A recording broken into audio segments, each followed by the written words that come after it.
How you guys doing today? Today I want to talk about what debt collectors care about, what they truly care about. So stay tuned.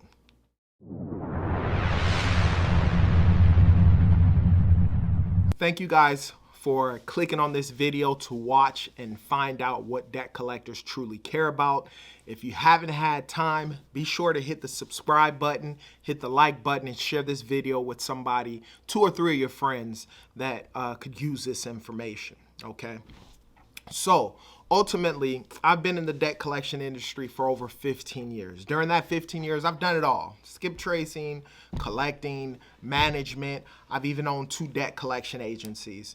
Over the course of about 8 years, I was the guy who friends and family came to for questions about debt and credit, and I will be that person for you, okay? So understand that. That's why I'm doing what I'm doing, to enlighten you guys and give you some information with regards to debt and credit. So what makes this channel a little bit special or a little different from a lot of other channels that talk about debt and credit is I have been a debt collector for 15 years. I've actually sat down on those phones, skip tracing people, making calls, and collecting money for that time span. Even when I owned the 2 companies that I owned, I was still a collector on the phone, dialing and smiling is what we like to call it. Dialing and smiling and collecting money from consumers. Nevertheless, I'm gonna give you 4 things that I, as a debt collector, looked for when trying to collect a debt, okay? Number 1 was your credit. Very, very important. We pull a copy of your credit. It'll give us an idea of the type of consumer that you are, right? Are you a person who pays their bills? Are you a person who doesn't pay their bills? Both of those things have no bearing with regards to me trying to collect from you, but I go a little different from that. Someone with good credit who typically pays their bills, then typically, I'm looking at your copy of your credit report. You may have credit cards with, balances available to actually pay the balance. And a lot of times within my negotiations, I'm looking at that, right?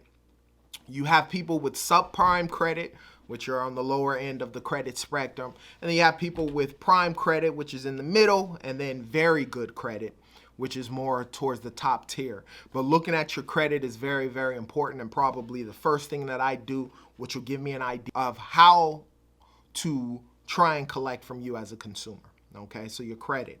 We're pulling copies of your credit report, and I'm trying to figure out, if you have a place of employment and if you own any property or if you have any assets, right? If you're paying on car payments and all that type of stuff, we take it all in consideration with regards to collecting money. Number 2 is skip tracing. There are a plethora of systems out there that I help you skip trace. Main ones being like Innovis. Nevertheless, basically what happens is we take your social security number, we put it in a skip tracing database. It gives us a read of some current addresses for you, some current cell phone numbers or home phone numbers for you, as well as relatives or associates. In one of my other videos, I've explained, as a debt collector, a lot of money that I make comes from third parties. Obviously, I'm not disclosing your information with regards to what it is that you owe or that you're owing, but I'll contact a relative or whatever the circumstance is to get a message to you as the consumer. And a lot of times that gives the consumer a little more motivation to give us a call back, will be the the great term with regards to that. So we'll skip trace, we'll get that information with regards to you, some addresses, as well as some relatives, and sometimes even associates. If you've lived with somebody, ex-girlfriends, ex-fiancés, sometimes it even mother and father-in-law and so forth. So a lot of times that is what'll happen. The skip tracing is very cool. Now, another thing is the type of debt that we're collecting on, right? The reality is, obviously, as we know, there are payday loans out there. That's probably more on the lower end, dealing with subprime consumers. Obviously, on a check payday basis, typically people are getting payday loans. Not everyone, but a lot of them are, subprime people. They don't have a credit card, or credit cards are maxed out. They typically you know, there's no place where they can actually get a loan, so they take these payday loans, and you know, a lot of times they'll default on them. All the way up to credit cards, right? You got American Express, you got Discover, you got you know, platinum cards, black cards, anything along those lines. That type of debt becomes a little easier when you're dealing with someone who has better credit. So the type of debt is the thing that we're looking at with regards to consumers and figuring out how we're gonna get paid.